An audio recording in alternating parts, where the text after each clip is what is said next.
ঢাকা ১৬ আসনে ত্রয়োদশ জাতীয় সংসদ নির্বাচনে ব্যাপক অনিয়ম, দুর্নীতি ও ভোট কারচুপির অভিযোগ তুলে ফলাফল স্থগিত এবং পুনর্নির্বাচনের দাবি জানিয়েছেন প্রতিদ্বন্দ্বী প্রার্থী মোহাম্মদ আমিনুল হক।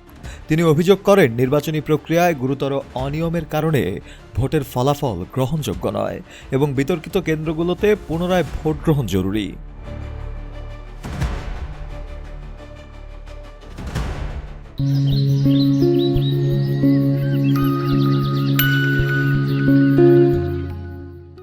শুক্রবার ১৩ ফেব্রুয়ারি বাংলাদেশ নির্বাচন কমিশন সচিবালয়ে রিটার্নিং অফিসার বরাবর লিখিত আবেদনের মাধ্যমে তিনি এ দাবি জানান।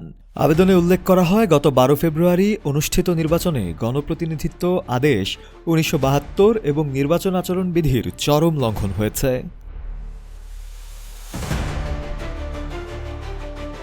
আবেদনপত্রে প্রতিদ্বন্দ্বী প্রার্থীর বিরুদ্ধে ভোটের আগের রাতে অর্থ বিতরণের ভিডিও প্রমাণ থাকার দাবিও করা হয়েছে।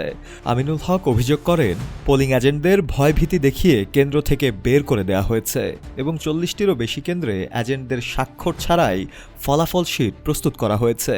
অনেক ক্ষেত্রে ভোট গণনার আগেই ফলাফল শিটে স্বাক্ষর নেওয়ার ঘটনাও ঘটেছে বলে তিনি দাবি করেছেন। এছাড়া ভোটারদের ভোট কেন্দ্রে যেতে বাধা দেয়া এবং কিছু কেন্দ্রে ভোট শুরুর আগেই সিলমারা ব্যালট বই পাওয়ার অভিযোগ উত্থাপন করা হয়েছে।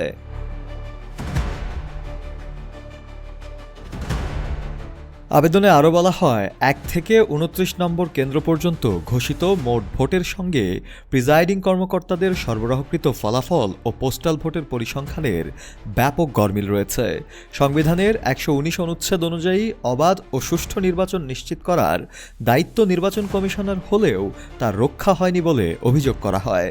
সহকারী রিটার্নিং কর্মকর্তার কাছে অভিযোগ জানিয়েও প্রতিকার না পাওয়ায় তিনি আরপিওর ৯১ এ ধারা অনুযায়ী ফলাফল স্থগিতের আবেদন জানান এবং উচ্চ পর্যায়ে তদন্ত কমিটি গঠনের মাধ্যমে ন্যায় বিচার প্রত্যাশা করেছেন।